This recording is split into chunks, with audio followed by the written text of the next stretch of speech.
Hello, and welcome to today's collegial conversation. My name is Emily Gruby, and I'm the Admissions and Credential Evaluation Coordinator for NAFSA's International Enrollment Management Knowledge Community, as well as the Associate Director of International Enrollment at Duke Quinshon University. I will be moderating today's recording. This collegial conversation will feature an international educator whose jobs include international admissions, credential evaluation, intensive English programs, international recruitment, overseas educational advising, and international enrollment management. This edition of Celebrating IEM, also known as Collegial Conversation, will feature Stavroula Boutsis, who has worked in admissions and student recruitment since 2000 and currently serves as manager of Saudi graduate recruitment and development at King Abdullah University of Science and Technology in Saudi Arabia. Prior to assuming her role with KAUST, Stav served as Dean of International Admissions and Recruitment for Enrollment Management at Hofstra University, where she oversaw undergraduate admissions, graduate admissions and recruitment, and university partnerships. Stav has previously served as Assistant Director of International Undergraduate Admissions at Stony Brook University, where she established the university's International Admissions Office and oversaw all international undergraduate operations. Stav has held positions with the Council of International Schools and Study New York Consortium, and she's a co-author of NAFSA's Guide to International Student Recruitment, 3rd edition. She grew up in Queens, New York. She's a graduate of Stony Brook University, speaks Greek fluently, and has been living in Saudi Arabia for over 7 years. Without further ado, I'm honored to introduce Ms. Stavroula Boutsis. Stav, thank you for joining us today. Hello, Emily. Hello, everyone. It's a pleasure to be here today. Thank you for inviting me. Of course. Can you tell us a little bit about your current role in IEM and the path you took to get here? Sure. As you mentioned, I'm the manager of Saudi graduate recruitment and development at KAUST. And although this reflects national recruitment, national student recruitment, all best practices and approaches in terms of international enrollment are applied in the role that I have within KAUST. Quite fascinating in terms of cultivating young talent within the kingdom, a country that is having a monumental transformation in the last few years, and there's no stopping it. Now, to get to KAUST, my path started as early as freshman year, being a tour guide at Stony Brook University.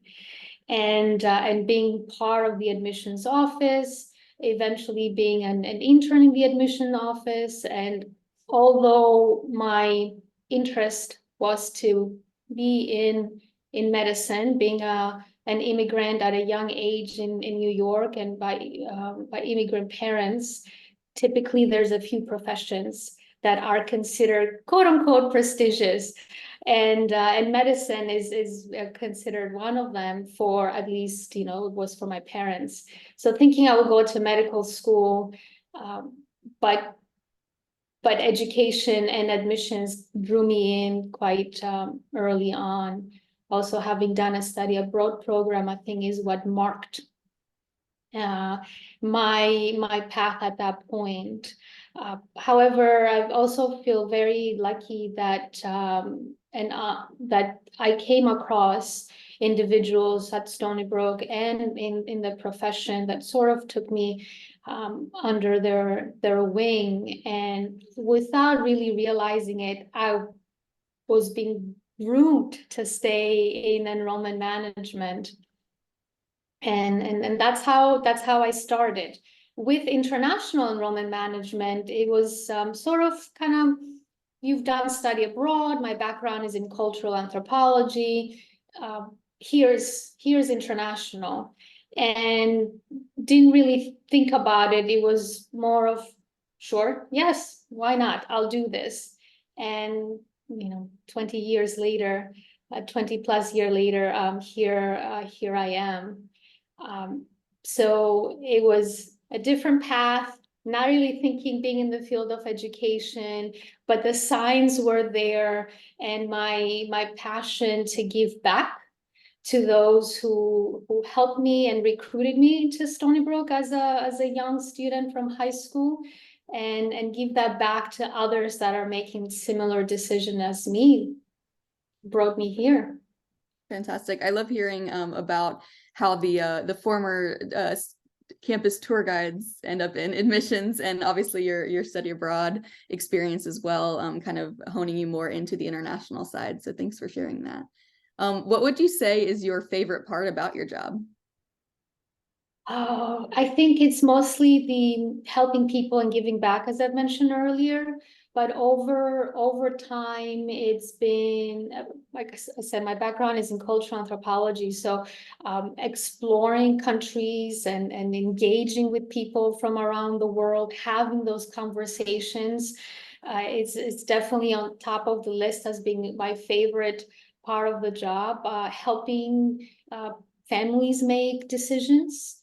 We take 17 and 18-year-olds from their countries and their families. We bring them to the US, and in many cases, if this is their first travel abroad, we are their family, we are their connection to the US, and of course it's other university entities until they find their footing and they find their people on campus. So there's a lot of responsibility, and that's a part that I've enjoyed, speaking to parents and then you know, giving them that reassurance that we're there. They can call me, they can message me. In many cases, you know, parents have, you know, I've been fortunate to be in conversation with parents where they've said, well, now you are their mom, they're your responsibility when they come to your campus. And as I've changed roles or I moved institutions, then after that is definitely the helping people grow, and if I may use the word, converting people in the profession of international enrollment management and international education. Slightly my role here on campus at KAUST and in Saudi is a little slightly different from what I would have done in the US, but definitely driven by the mentoring and the coaching and then changing lives. Yeah, that's definitely an important driver in this field to stay passionate and you know really help those that we serve.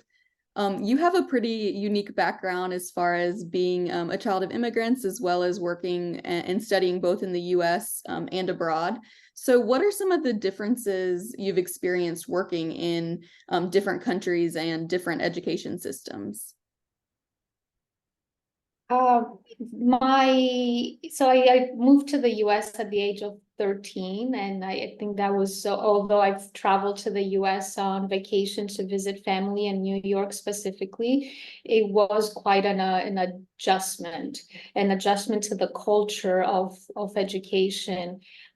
But I was young, so that moved quickly. I adapted quite quickly. Now, over time, as I've traveled to other countries, I think it's been the navigating, learning about the systems and navigating through partnerships that could come through the different educational systems or you know, or travel. Now, Saudi Arabia is the only country I've lived and worked as an adult and as a professional. And for me here, it's been the changes, the drastic changes, and the booming and attention that is paid in education, the investment from the country in education from secondary school or elementary and up, and definitely tertiary education. Now,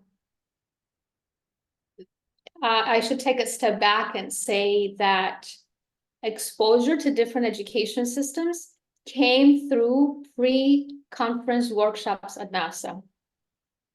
So started off with NAFSA and all the trainings. I probably my year one attending the conference, I might have done many conferences, many workshops leading to the actual conference. So that was the initial exposure before, of course, I went on and traveled.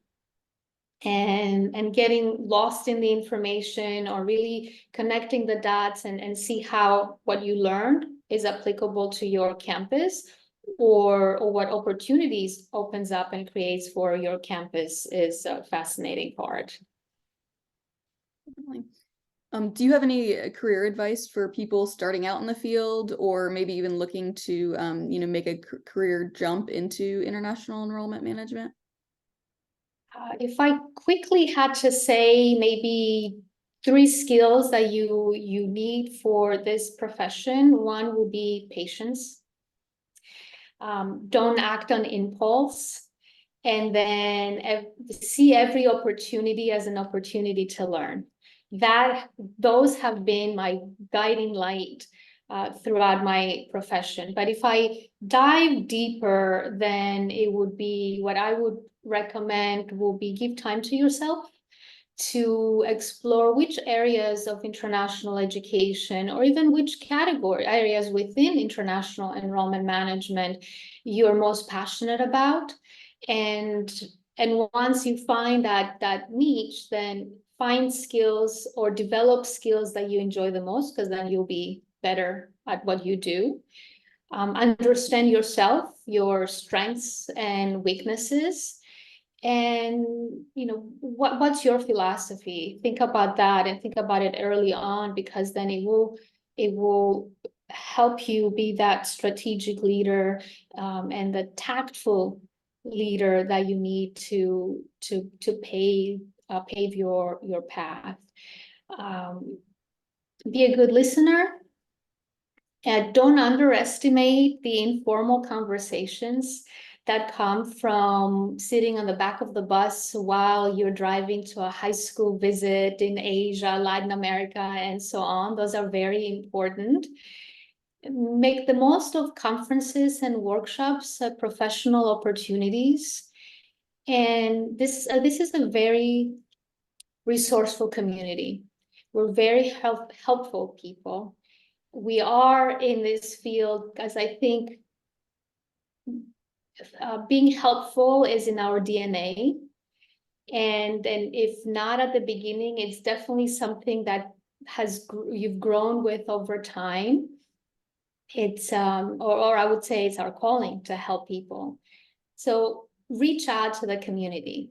As you're starting off, you'll start off with a few conferences, you'll start off with traveling with a group of individuals, you'll find your people that way. And then once you grow and you move in a leadership role, I would say, don't forget how you started. And take the time to get to know your team, help them develop, and coach them or mentor them the same way that others will do for you. And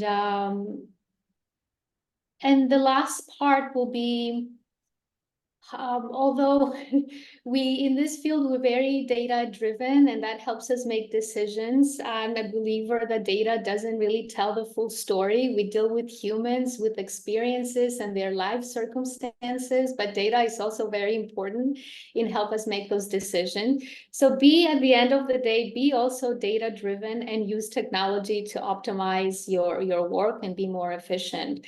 And just take them in any category that are in any order that are important to you. But resources, reach out to people, understand who you are, and then at the end of the day, when you have to do your job, data and technology will help you get there.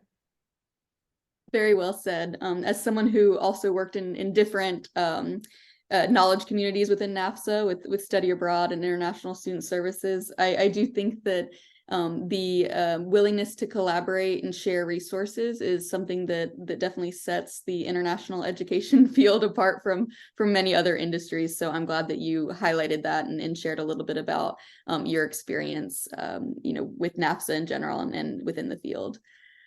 Speaking of NAFSA, which of NAFSA's international educator professional competencies have been most essential to you in this field? I'll say a few, but I'll start with relationship cultivation. Creating those meaningful connections and conversations with colleagues across the world. We are a small community, and although when we come together during a NAFSA conference, sometimes we're 7,000, 10,000, 12,000 attendees. It sounds like a large number. In reality, when we're spread around the world, we are still a small community and a tight-knit community.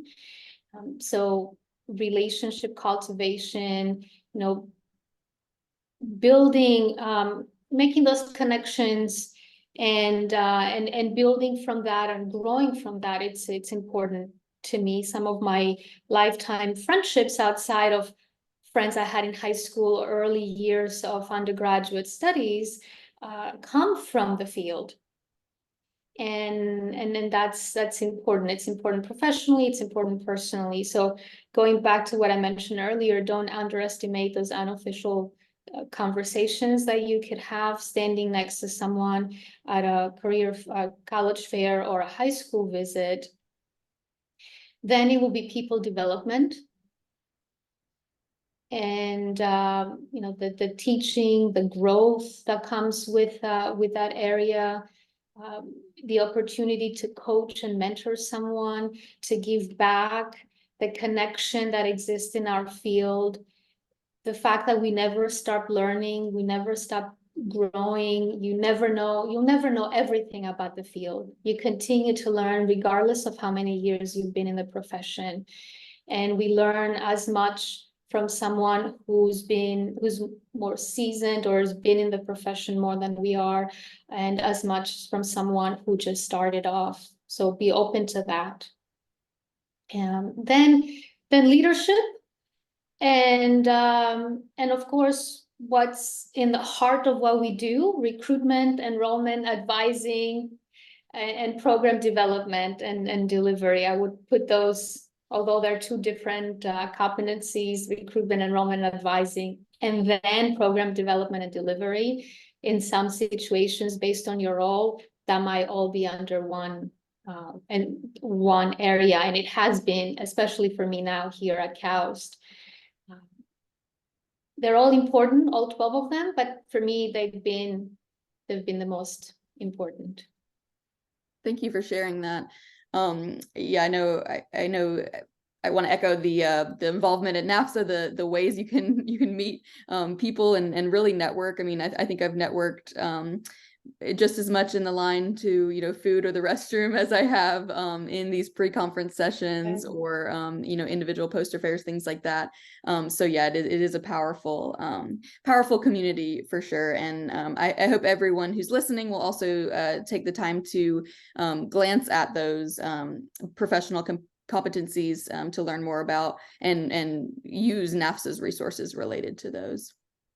And if I may add, sorry, Emily, if I may add that I find that there are a lot more resources and opportunities now than maybe they were, 20, 25 years ago in the profession, as well as more education programs and tracks and courses and all of that. So it comes with, you continue to learn. You are a student throughout your life. I mean, we're in education, so we never stop being students and learning. But there are a lot more opportunities now for younger professionals, and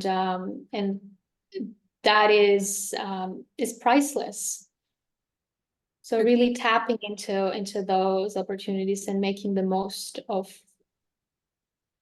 either being a conference or a conversation is crucial. And I do want to remind listeners as well that there are benefits to being involved with NAFSA, even if you aren't a member. So we do have the network NAFSA that does not require you to be a NAFSA member, and it's also a great resource to be able to connect with people across the field and ask those important questions within those individual communities. That you may not be able to solve within your own university office structure. So highly recommend everyone joining Network NAFSA. Well, thank you so much for giving us a glimpse into your professional journey in IEM. I'm sure this will be inspirational for many of our NAFSA colleagues, both new and those more seasoned. And I hope that I'll be able to see you in May in New Orleans and maybe continue this conversation.